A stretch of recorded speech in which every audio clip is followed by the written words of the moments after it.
जबरदस्ती की शादी। प्रस्तावना। शादी एक पवित्र बंधन माना जाता है, लेकिन जब ये बंधन किसी की मर्जी के बिना जबरदस्ती, समाज और रीति रिवाजों के नाम पर थोप दिया जाए, तो ये बंधन प्यार नहीं बल्कि बेड़ियां बन जाता है।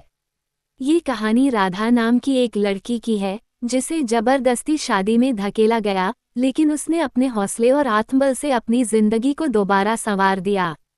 सपनों की उड़ान। राधा उत्तर प्रदेश के छोटे से गांव सतवनपुर की रहने वाली थी। उसकी उम्र मात्र 19 साल थी, लेकिन सोच बड़ी थी। स्कूल में टॉपर रह चुकी राधा का सपना था कि वह लखनऊ जाकर पढ़े, शिक्षक बने और अपने जैसे कई बच्चों को पढ़ाए। उसके पिता रामनाथ एक मध्यम वर्गीय किसान थे, ईमानदार लेकिन रूढ़िवादी। उन्हें लगता था कि लड़की की जिंदगी का असली उद्देश्य शादी है। राधा की माँ, कमला, पढ़ी लिखी नहीं थी, लेकिन वह जानती थी कि उसकी बेटी कितनी होशियार है। राधा कहती, माँ, मैं शहर जाकर पढ़ना चाहती हूँ, वहाँ बीएड करके टीचर बनूंगी। कमला मुस्कराते हुए कहती, भगवान करे तेरी हर इच्छा पूरी हो।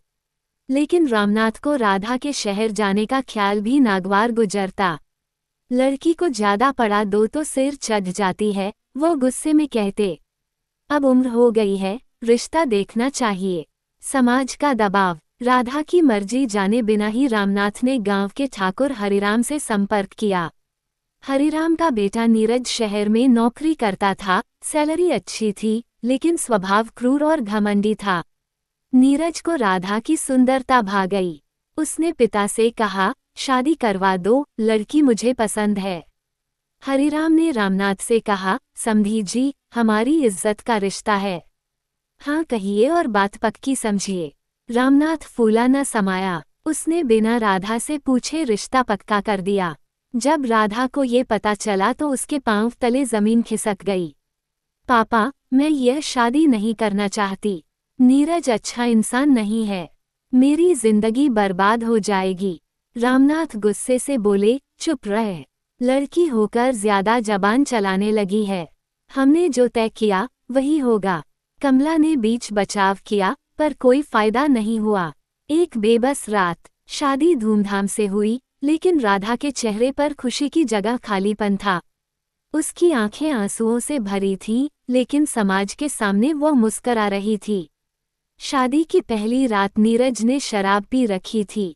वो कमरे में आया और बोला, अब तुम मेरी बीवी हो, जैसा कहूँ वैसा करना होगा। राधा ने धीरे से कहा, मैं यह शादी नहीं चाहती थी, आप जबरदस्ती कर रहे हैं। नीरज ने जोर से हंसते हुए कहा, तुम जैसी लड़कियों को बस कंट्रोल करना आता है, अब तुम्हें मेरी बात माननी ही होगी। उस रात राधा की आत्मा पर जो चोट लगी, वो किसी ने नहीं देखी। उसके आंसू तक सूख गए थे। यातनाओं के दिन। शादी के बाद राधा की जिंदगी एक कैद बन गई। नीरज हर बात पर शक करता, फोन चेक करता, घर से निकलने नहीं देता, दोस्तों से मिलने नहीं देता। जब जब राधा अपने दिल की बात कहने की कोशिश करती, नीरज उस पर हाथ उठा देता। सास ससुर सब कुछ जानते थे, पर चुप थे। राधा के मायके में जब ये बात पहुंची, तो रामनाथ ने कहा, अब ससुराल ही तेरा घर है, लड़की होकर मायके